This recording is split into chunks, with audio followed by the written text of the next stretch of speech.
नमस्कार मित्रों। आज का पाठ है सत्य और एक कम।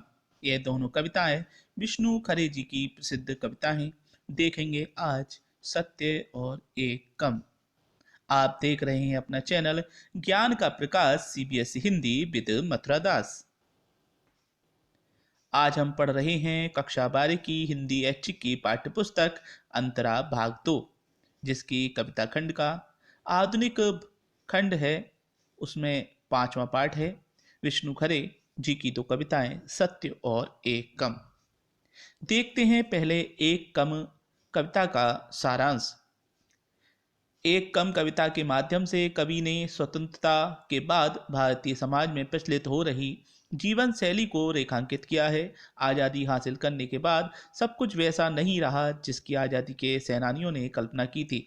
पूरे देश का या कहें आस्थावान, ईमानदार और संवेदनशील जनता का मोहभंग हुआ। परिणाम यह हुआ कि आपसी विश्वास, परस्पर भाईचारा और सामूहिकता का स्थान धोखाधड़ी, आपसी खींचातान ने ले लिया और नितांत स्वार्थपरता का माहौल बनता चला गया।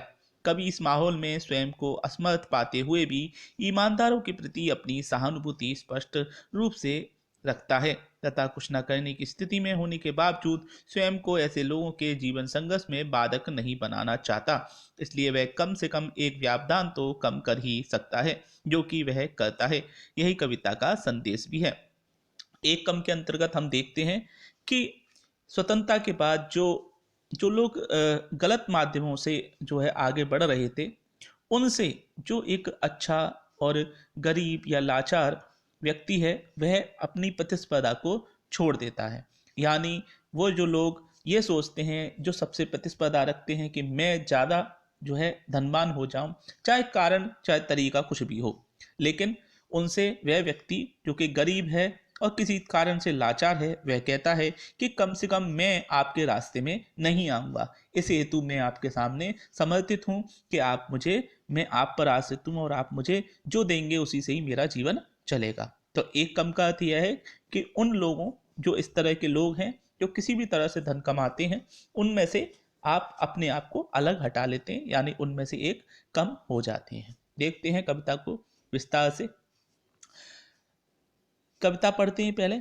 1947 के बाद से इतने लोगों को इतने तरीके से आत्मनिर्भर, मालामाल और गतिशील होते देखा है कि अब जब आगे कोई हाथ फैलाता है 25 पैसे एक चाय या रोटी के लिए, तो जान लेता हूं मेरे सामने एक ईमानदार आदमी, औरत या बच्चा खड़ा है।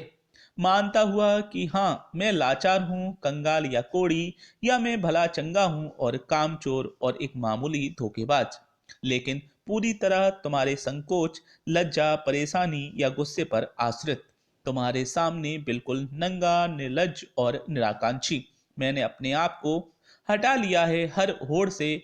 मैं तुम्हारा विरोधी, प्रतिद्वंदी या हिस्सेदार नहीं। मुझे कुछ देकर या न देकर भी तुम कम से कम एक आदमी से तो निश्चिंत रह सकते हो। देखते हैं प्रसंग।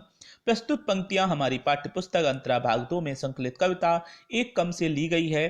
इसके रचयिता प्रसिद्ध कवि विष्णु खरे हैं। इसमें आजादी के बाद के लोगों की व्यथा को दर्शाया गया है। स्वार्थी तत्वों ने झूठ, विश्वासघात और धोखाधड़ी के बल पर धन, संपत्ति, मान सम्मान सब कुछ प्राप्त कर लिया और समाज में हाशिए पर चला आ रहा व्यक्ति विकास की दौड़ से किस प्रकार बाहर हो जाता है, यही यहाँ दर्शाया गया है।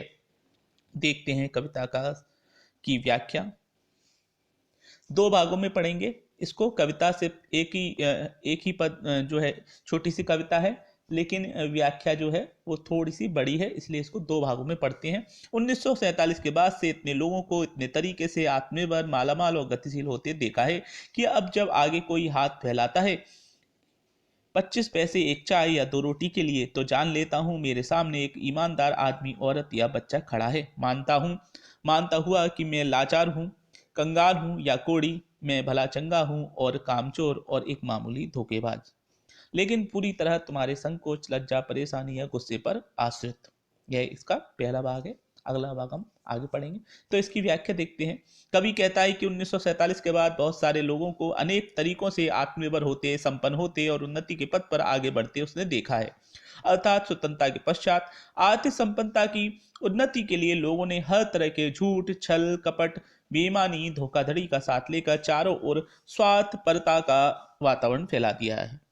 ऐसे में जब कोई किसी के आगे 25 पैसे के लिए, एक चाय के लिए या 2 रोटी के लिए हाथ फैलाता है, तो इससे पता चलता है कि हाथ फैलाने वाला व्यक्ति या तो ईमानदार आदमी है या औरत है या कोई बच्चा है। हाथ फैलाने वाला व्यक्ति 2 प्रकार का होता है। एक वो जो वास्तव में विवश है और कोई कार्य करने लायक नहीं है, और दूसरे वे जो अच्छे भले स्वस्थ लेकिन कामचोर और धोखेबाज हैं। तात्पर्य है कि भीख मांगने वाला व्यक्ति या तो वास्तव में लाचार है या स्वस्थ होते हुए भी काम चोरी के कारण धोखा देकर लोगों से पैसे लूटता है। परंतु इसमें वे दोनों ही अपनी यथास्थिति को बिना किसी बनावट के प्रकट कर देते हैं। भीख मांगने वाले के मन में यह स्वीकृति होती है कि भीख ले देने वाला चाहे संकोचवश, लज्जा से परेशान होकर या क्रोधित होकर ही क्यों ना उसे दान दे, परंतु वे इस दान के सहारे ही जीवित है। अर्थात उसका जीवन दूसरों के दान पर ही निर्भर है, चाहे उसे दान देने वाले के मन में कैसा भी भाव रहा हो। देखते हैं बचा हुआ भाग। तुम्हारे सामने बिल्कुल नंगा, निर्लज्ज और निराकांक्षी मैंने अपने को हटा लिया है हर होड़ से। मैं तुम्हारा विरोधी, प्रतिद्वंदी या हिस्सेदार नहीं। मुझे कुछ देकर या न देकर भी तुम कम से कम एक आदमी से तो निश्चिंत रह सकते हो। देखते हैं व्याख्या। इस भीख मांगने वाला जो भीख मांगने वाला व्यक्ति है, उसका भाव को प्रकट किया गया है कि उसने भीख मांगकर अपना आत्मविश्वास और लज्जा त्याग दी है, साथ ही सारी आकांक्षाओं को भी छोड़ दिया है। इस प्रकार प्रगति की दौड़ की प्रतिस्पर्धा से उसने अपने आप को हटा लिया है। वे दान देने वाले का किसी भी प्रकार का प्रतिद्वंदी या विरोधी नहीं। अर्थात तुम्हारी धन कमाने की लालसा, उन्नति और आकांक्षा के रास्ते से उस भीख मांगने वाले ने स्वयं को हटा लिया है। तुम चाहे मुझे कुछ दो या न दो, परंतु तुम कम से कम एक आदमी से तो चिंता मुक्त रह सकते हो। अर्थात तुम्हारे साथ प्रतिस्पर्धा करने वालों में से मैं एक तो कम हो ही गया हूं। यहाँ एक कम शीर्षक का यही अर्थ निकलता है। तो यह थी कविता एक कम। अब देखते हैं क्या है विशेष इसमें। भाषा सहज, सजीव एवं प्रभावपूर्ण है। अनुप्रास अलंकार का प्रधानता से प्रयोग हुआ है। मुक्त छंद की यह रचना है। शब्दों का सटीक चयन किया गया है। जीवन संघर्ष से लड़ने वाले निर्बल वंचित वर्ग के लोगों का विकास के पथ में पिछड़ जाने की त्रासदी का भावपूर्ण चित्रण यहाँ किया गया है। अब देखते हैं अगली कविता, विष्णु खरे जी की अगली कविता सत्य। देखते हैं इसका भावार्थ, इसका भाव क्या है, इसका सारांश क्या है कविता का। सत्य कविता में कवि ने महाभारत के पौराणिक संदर्भों और पात्रों के द्वारा जीवन में सत्य की महत्ता को स्पष्ट करना चाहा है। अतीत की कथा का आधार लेकर अपनी बात प्रभावशाली ढंग से कही जा सकती है। यह कविता इसका प्रमाण है। युधिष्ठिर, विदुर और खांडव प्रस्थ, जो कि इंद्रप्रस्थ कहा जाता है, दिल्ली कहा जाता है, के द्वारा सत्य को, सत्य की महत्ता को ऐतिहासिक परिप्रेक्ष्य के साथ प्रस्तुत करना ही यहाँ कवि का अभिष्ट है। जिस समय और समाज में कवि जी रहा है, उसमें सत्य की पहचान, उसकी पकड़ कितनी मुश्किल होती जा रही है, ये कविता उसका प्रमाण है। सत्य कभी दिखता है और कभी ओझल हो जाता है। आज सत्य का कोई एक स्थिर रूप, आकार या पहचान नहीं जो उसे स्थायी बना सके। सत्य के प्रति संशय का विस्तार होने के बावजूद वे हमारी आत्मा की आंतरिक शक्ति है। यह भी इस कविता का संदेश है। उसका रूप वस्तु, स्थिति और घटनाओं, पात्रों के अनुसार बदलता रहता है। जो एक व्यक्ति के लिए सत्य है, वही शायद दूसरे के लिए सत्य नहीं। बदलते हालात और मानवीय संबंधों में हो रहे निरंतर परिवर्तनों से सत्य की पहचान और उसकी पकड़ मुश्किल होते जाने के सामाजिक यथार्थ को कवि ने जिस प्रकार ऐतिहासिक पौराणिक घटनाक्रम के द्वारा प्रस्तुत करने का प्रयास किया है, वह प्रशंसनीय है। यहाँ हम देखते हैं कि 5 पांडवों को जो है खांडव प्रस्थ दे दिया गया था, जो कि एकदम उजाड़ था। वहां पर एक महल बनाया गया उनके लिए, जिसमें लाख की जो उसकी दीवारें थी, उसमें लाख अर्थात एक तरह की जो है लकड़ी थी, जो जलने में बहुत आसानी से जल जाती है, उसको भरा गया था, जिससे उनको वहां जलाकर मारा जा सके। यह घटना आप महाभारत में देखते हैं। उस समय विदुर उनको जो है सच बताना चाहते हैं, युधिष्ठिर उनके पीछे जाते हैं और सत्य की खोज के लिए वह ढूंढते हैं, उनके पीछे पीछे भागते हैं। तो यहाँ सत्य किस तरह से अपना व्यवहार करता है, वह विदुर रूपी सत्य जो है युधिष्ठिर उसके पीछे भाग रहे हैं, यही यहाँ पर देखने को मिलता है। और इस सबको पढ़ने के बाद हमें सत्य का वास्तविक स्वरूप देखने को या समझने को मिल जाता है। देखते हैं कविता को। जब हम सत्य को पुकारते हैं तो वह हमसे परे हटता जाता है। जैसे गुहाते हुए युधिष्ठिर के सामने से भागे थे विदुर, और भी घने जंगलों में सत्य शायद जानना चाहता है कि उसके पीछे हम कितनी दूर तक भटक सकते हैं। देखते हैं प्रसंग। प्रसंग हमारा एक ही रहेगा, तो संपूर्ण कविता के लिए एक ही प्रसंग रखा गया है। आप जब परीक्षा में देंगे, लिखेंगे, तो कोई एक पद आएगा और उसके अनुसार आप इसी को लिख सकते हैं, सभी के लिए प्रयोग कर सकते हैं। प्रसंग देखेंगे। प्रस्तुत कविता हमारी पाठ्य पुस्तक अंतरा भाग 2 में संकलित पाठ कविता सत्य से उद्धृत है। इसके रचयिता प्रसिद्ध कवि विष्णु खरे हैं। यहाँ युधिष्ठिर और विदुर के प्रश्न के माध्यम से सत्य क्या है, वह कहाँ रहता है, इसका स्वरूप क्या है और हम सत्य को प्राप्त कैसे कर सकते हैं आदि के विषय में बताया गया है। जब हम सत्य को पुकारते हैं तो वह हमसे परे हटता जाता है। जैसे गुहाते हुए युधिष्ठिर के सामने से भागे थे विदुर, और भी घने जंगलों में सत्य शायद जानना चाहता है कि उसके पीछे हम कितनी दूर तक भटक सकते हैं। कवि कहता है कि महाभारत के खांडवप्रस्थ प्रसंग के अंतर्गत सत्य के प्रतीक विदुर युधिष्ठिर के द्वारा कई बार पुकारे जाने पर भी उनके सामने से होकर घने जंगल में चले जाते हैं। सत्य शायद यह जानना चाहता है कि हम उसके पीछे पीछे उसे पाने के लिए कितनी दूर तक भटक सकते हैं। अर्थ यह है कि युधिष्ठिर के पुकारने पर भी सत्य का पालन करने वाले विदुर घने जंगल में चले गए थे। उसी प्रकार जब हम सत्य को दीनता पूर्वक पुकारते हैं तब वे हमसे और अधिक दूर हो जाता है। शायद वह सत्य के प्रति हमारी निष्ठा की परीक्षा लेना चाहता है। विदुर जो थे, इनके जो है हस्तिनापुर के मंत्री थे और बहुत ही विद्वान थे। जैसे चाणक्य नीति होती है, वैसे ही विदुर की भी बहुत सारी बातें हम विदुर नीति हम पढ़ते आए हैं।